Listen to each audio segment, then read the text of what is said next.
Antônio Murá, pela brilhante palestra, muito didática, né? Um assunto tão complexo e nos trouxe aí de uma forma muito clara. Então, gostaria de chamar à mesa doutor Alexandre, doutora Juliana, por favor.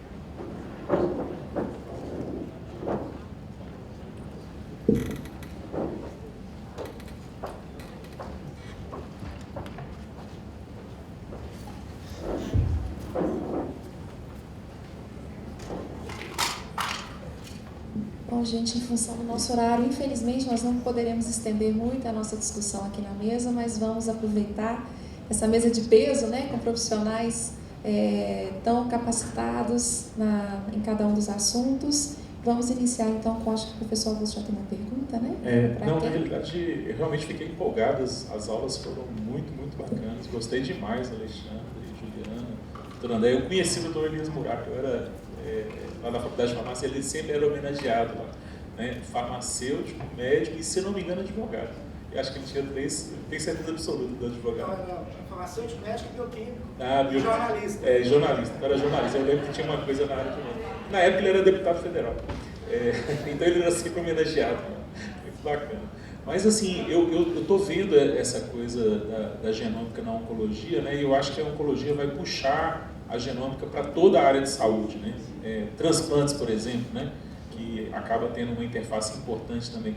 Mas a gente vai ter uma mesa logo na sequência aqui, onde a gente está pensando muito no desenvolvimento, porque a medicina está personalizada com os medicamentos que estão pré-fabricados, né? Vocês conseguem visualizar a gente identificando esses antígenos e produzindo esses medicamentos de forma personalizada também, porque a gente consegue produzir. A gente estava fazendo uma avaliação, até conversei com o doutor André antes da palestra, e a gente está testando, né, fazendo um teste de estresse aqui, em quanto tempo a gente consegue produzir um anticorpo monoclonal personalizado, né, por meio de técnicas. A gente vai estar discutindo isso. Mas vocês conseguem visualizar isso na prática clínica de vocês? A gente pegando esses dados dos pacientes, as mutações, pegando os antígenos que interessam e voltando com medicamentos rapidamente que são produzidos personalizados. Vocês conseguem visualizar isso? É uma dúvida que eu tenho. Alô? Isso é um sonho, né? Isso aí é o que a gente deseja, né? Isso aí é o auge da medicina de precisão, né? Eu acredito que sim.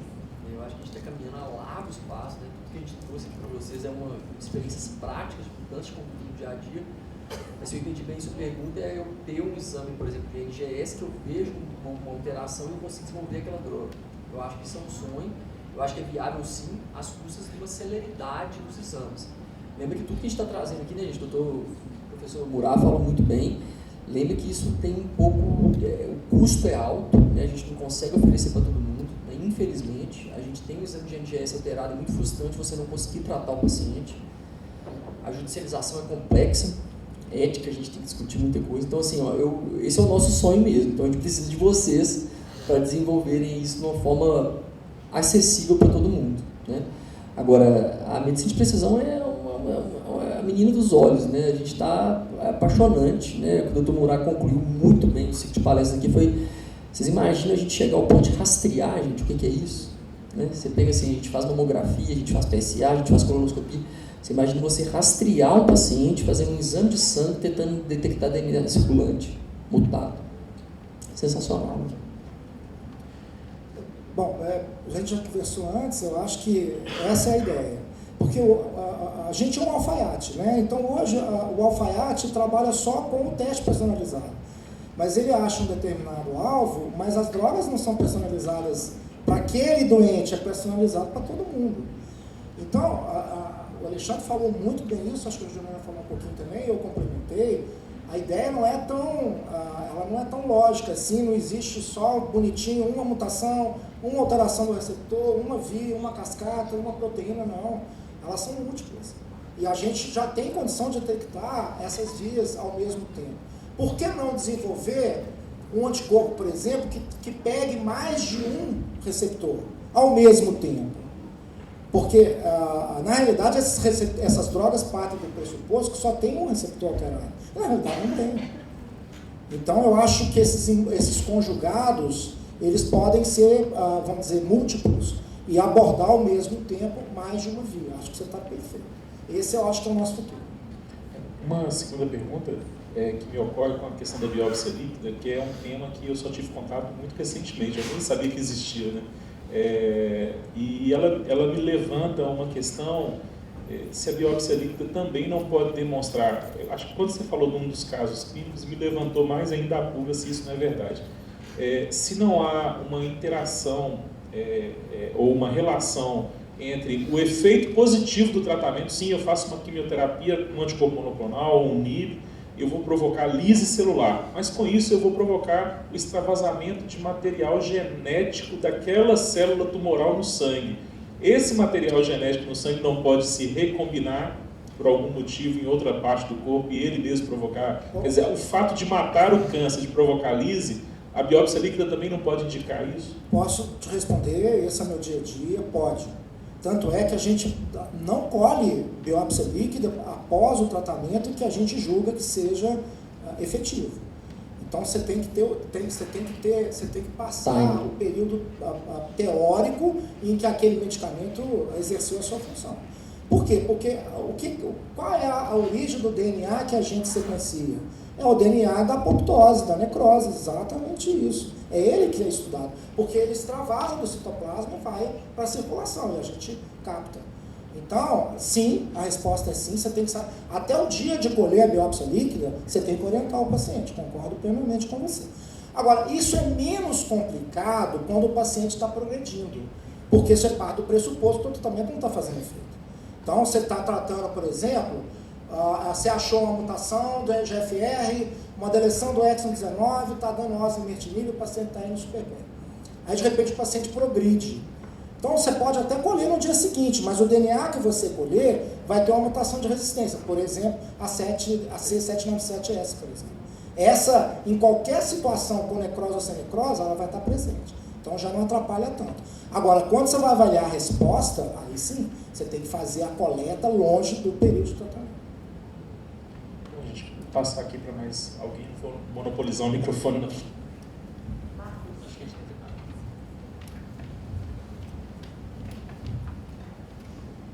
Bom, pessoal, boa tarde. Primeiro eu quero dizer para vocês que se balançar minha cabeça vai cair letra para todo lado. Então, eu sou farmacêutica, eu não atuo na área de oncologia, mas eu gostaria de tirar uma dúvida com vocês, que é uma coisa que vem muito à minha cabeça quando vocês falam sobre medicina personalizada, especialmente em oncologia. A gente vê que os avanços foram muito grandes e pensando num paciente que tenha somente o câncer, considerando-se hoje os biomarcadores e a terapia-alvo, a gente pensa que o índice de sucesso disso deve ser muito alto, embora devam haver insucessos. Mas o paciente não é só uma doença, né? A própria medicina de precisão fala, não é só o doente, você tem que considerar o doente, não a doença. E junto com o câncer vem uma série de outras comorbidades, né? A minha pergunta para vocês é o seguinte: como vocês colocam nessa cesta todo o conjunto de doenças que um paciente tem, sejam elas doenças cardíacas? Eu vi o doutor Alexandre falando, por exemplo, da questão das doenças autoimunes, né? Eu sou diabética tipo 1, eu fico pensando, gente, se eu tiver que usar, eu vou né, pensar 10 vezes e eu não sei os desdobramentos, mas o que eu quero saber de vocês é qual é, na realidade clínica e de experiência de vocês, o impacto dessas outras comorbidades nessa resposta de tratamento, num sentido de diminuir a resposta, ou de não resposta, ou ao contrário, vocês têm a boa resposta, mas isso piora todas as outras doenças, a ponto do paciente morrer das outras doenças, né? Como é que vocês fazem essa equação? Eu não sei se minha pergunta é pertinente, sim. Mas me vem muito essa dúvida. Super. Pode fazer. Não, por favor. Como é que é o seu nome? Desculpa. Melissa. Super pertinente. Acho que você viu o caso clínico da minha paciente que eu apresentei. E, igual coincidência, a minha paciente, né, professor? O professor lembrou, ele foi pegar a segunda opinião com o professor Morar.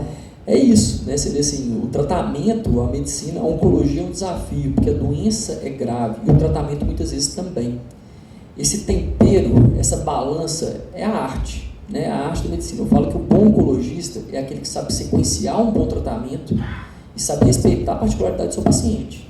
Sem dúvida alguma. É essa que vai diferenciar. Por que vocês vão consultar com o Dr. Murai e não vão selecionar num robô? A gente já tem vários serviços no Brasil que tem robô, que vai falar esse sequenciamento muito mais rápido que eu sou um Hellis mortal, né? Mas a arte é essa. A gente tem toxicidades gravíssimas e você seleciona o tratamento baseado nisso. Isso é o nosso dia a dia. Um exemplo clássico aqui, por exemplo, trastuzumab. A gente tem pacientes que é uma droga extremamente conhecida, que a gente está estudando, consagrada, tem um grau de toxicidade cardíaca. Eu tenho que respeitar isso. Ele tem que ser conversado, né? Então, a sua colocação é perfeita. Esse é o nosso dia a dia em oncologia e, infelizmente, algumas vezes nós somos iatrogênicos, né? Infelizmente. Mas são doenças graves também. Tudo tem que ser dito, falado, discutido e entender realmente o que está por trás de tudo. Mas é um desafio. Mas só para deixar claro, assim, a quimioterapia tradicional, Melissa, não sei se o professor Moura concorda comigo, a quimioterapia tradicional traz uma toxicidade muito maior no geral. É lógico que tudo que a gente está falando tem um risco de toxicidade, mas a quimioterapia citotóxica tradicional, pela imprecisão dela, né, pela inespecificidade dela, ela é muito mais tóxica. Nós tivemos lá no Felício Roxo um caso de uma paciente com imunoterapia respondendo super bem, ela teve um miocardite fatal. Fizemos cateterismo, as artérias limpinhas, mas o miocárdio atordoado. Então, infelizmente, esse é o nosso dia a dia, né? É uma faca de dois gumes, né?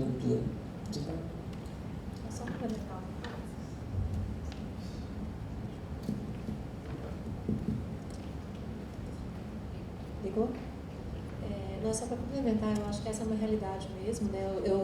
Eu não sou oncologista, mas eu converso, eu vejo muito isso acontecer. E só para complementar, hoje a gente já vê muito paciente oncológico fazendo exame complementar exatamente porque ele tem uma outra comorbidade. Então existem painéis de farmacogenética maravilhosos que às vezes o oncologista, antes de dar o medicamento, ele fala assim, como é que eu posso tratar? Porque é uma diabetes, às vezes até um transtorno psiquiátrico. Então, como é que a gente vai fazer a interação de medicamento? Ela já usa o medicamento controlado? Será que vai ter alguma alteração? Então, a gente consegue ver variações genéticas em genes associados a metabolismo de fármaco, que isso pode, inclusive, mudar a conduta do tratamento do oncologia. Nós estamos finalizando aqui nosso tempo, mas não posso deixar de perguntar, aproveitando aqui a presença deles. Cada vez que eu ouço o professor Murat falando, né, que não é a primeira vez, a gente fica realmente encantado com a evolução nessa área, mas ao mesmo tempo fico me perguntando o quão próximo ou quão distante estamos da oferta desse tipo de serviço, não só no diagnóstico, mas principalmente tratamento para grande parcela da nossa população, né? Temos aqui um representante do Ministério da Saúde, temos aqui as empresas que nos fornecem os insumos e que são insumos realmente muito caros, e como estabelecer estratégias e políticas para que a gente possa favorecer para que essa grande parcela da nossa população tenha acesso a essa tecnologia. Quais são os passos? O que a gente precisa fazer? Estabelecer políticas do governo, juntamente com empresas, o Ministério da Saúde, com o MCTI, com o Ministério da Educação, porque as universidades, eu acho, podem ter um papel importante nisso. O que a gente pode fazer como instituição para chegar ao que a gente deseja? Então, eu vou te dar, a sua pergunta é fantástica, eu vou te dar um exemplo prático. Não precisa ser nenhum matemático, eu sempre fui péssimo de matemática, mas pensa para você o seguinte, está aqui o representante do Ministério da Saúde. Você tem uma paciente de 35 anos, com história familiar altamente positiva para câncer, por exemplo, mama, ovário, próstata, na família, né, pâncreas. Então ela tem uma alta probabilidade de ter uma mutação de um gene de regulação homóloga, provavelmente BRCA1, BRCA2. Então, hipótese número 1, você faz um painel. Hoje a gente normalmente não trabalha com BRCA1, BRCA2, como a Juliana mostrou, a gente faz um painel pelo menos aí de uns 20 genes, pega os principais que causam câncer de mama. Você detecta uma mutação de BRCA1, onde o câncer de ovário, o pico dele ocorre muito precocemente, geralmente abaixo dos 35 anos, e você propõe para essa paciente, se ela concordar, uma mastectomia bilateral preventiva, uma salpingofarectomia bilateral. Eu sei que isso choca, mas a gente tem condição de repor hormônio para essa paciente. Aparentemente, essa reposição não aumenta o risco de câncer dela. E essa paciente está tecnicamente tratada, tem estudos que mostram uma redução dramática, não desaparecimento, mas da incidência de câncer, e uma redução, um ganho na sobrevida global. Isso a gente já tem dados, inclusive prospectivos. Você gastou o quê? Você gastou um exame que deve custar aí uns R$2.000, R$1.700, R$2.000 e poucos reais. Você gastou uma cirurgia de mastectomia com adenomastectomia com uma prótese e gastou uma salpingofarectomia bilateral. Vamos supor que você gastou, tudo bem, R$7.000, R$8.000. Ok. Só isso que você gastou. Vamos ver o cenário 2. Você não faz isso, você larga a paciente para lá, no máximo faz uma mamografia, que a gente sabe que, dependendo da idade, ela é um exame ruim para rastrear, principalmente quem tem mutação de BRCA1, BRCA2, que tem a mama densa. O exame ideal não é a mamografia, é a ressonância, mas tudo bem. Você detecta esse tumor é um triplo negativo, ele já está com 3 centímetros, já tem linfonodo positivo. Você vai gastar toda a propedêutica, depois você vai gastar a cirurgia, depois você vai gastar o linfonodo de sentinela, depois você vai gastar a radioterapia, depois você vai gastar a quimioterapia. Dali 2 anos, 2 anos e meio, ela tem uma metástase do sistema nervoso central, você vai gastar a quimioterapia sistêmica e vai gastar a radioterapia, ela vai encher de metástases de ossos, vai gastar morfina, opioide, internação, transfusão de sangue, toda a parte paliativa dela, analgésico, tratamentos múltiplas especialidades. Quanto fica um tratamento desse? Compara os R$7.000, R$10.000 com 100 mil, 150 mil, 200 mil, 300 mil. O que é mais custo efetivo? Então, eu acho que essa é uma análise, né, uma reflexão que a gente tem que fazer. Mesma coisa para neossomático. O doente mais caro, eu tenho 34 anos de oncologia, gente, é uma vida. O doente mais caro é o doente que você trata mal. E se você tem biomarcador para tratar bem, por que você vai tratar no chute? Então não cabe mais aquela medicina tudo igual para todo mundo. Então, todos os estudos que você pega, que analisa PSA para todo mundo, a partir de 45 anos, 50 anos, 55 anos, os estudos não mostram redução de mortalidade. Por quê? Porque tem paciente que vai morrer, não vai morrer de câncer de próstata, ele pode até ter o câncer de próstata, mas não é o câncer de próstata que vai matá-lo. Então existem grupos de risco, e esses grupos de risco hoje, eles são definidos genomicamente. Então, você não vai gastar colonoscopia para todo mundo, esse é um erro. Tem paciente que nunca vai ter câncer de cólon, ele tem um risco baixíssimo. Você vai gastar colonoscopia, hoje já estão fazendo a partir de 45 anos para todo mundo. A maior parte dessas colonoscopias são desnecessárias. Se ele tiver uma predisposição, aí sim. Então você vai analisar não só os fatores genéticos, mas epigenéticos também. Então a medicina hoje ela tem que ser personalizada. A medicina do tudo igual para todo mundo acabou. Quem insistir nela vai gastar muito dinheiro e não vai ter rendimento satisfatório. Só um comentário rápido aqui, a pergunta é muito pertinente, né? Assim, eu acho que a gente tem que amadurecer muito enquanto sociedade, tá? Infelizmente, a gente está muito atrasado enquanto sociedade. A gente teve ontem a morte da Rainha Elizabeth, né? Eu acho que é um sistema de saúde que a gente tem que se espelhar. A gente tem um NICE, que a gente tem que aprender muito o que o NICE faz no INHS, né? No INHS em inglês, onde tem risk sharing com a indústria. Por que a gente não faz aqui no Brasil, né? E nós temos o nosso conflito de interesse aqui, nós queremos tratar o nosso doente. Eu estou com um paciente doente na minha frente, eu quero fazer o melhor que eu posso para ele. Mas eu não sei se aquilo é o melhor para a sociedade brasileira como um todo. Quem me diz que é mais importante eu prescrever um remédio ou construir fossa e água encanada no norte de Minas? Eu não sei. E eu não sou a pessoa adequada para decidir isso. Eu estou com um paciente na minha frente, morrendo.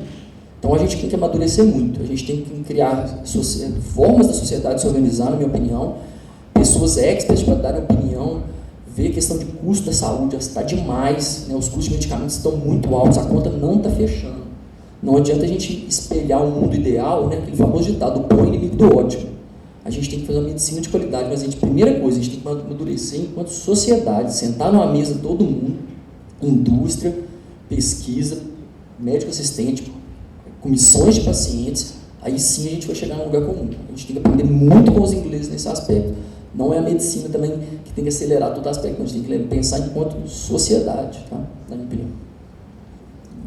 Bom, nós temos que encerrar, infelizmente. Estava muito boa aqui a discussão.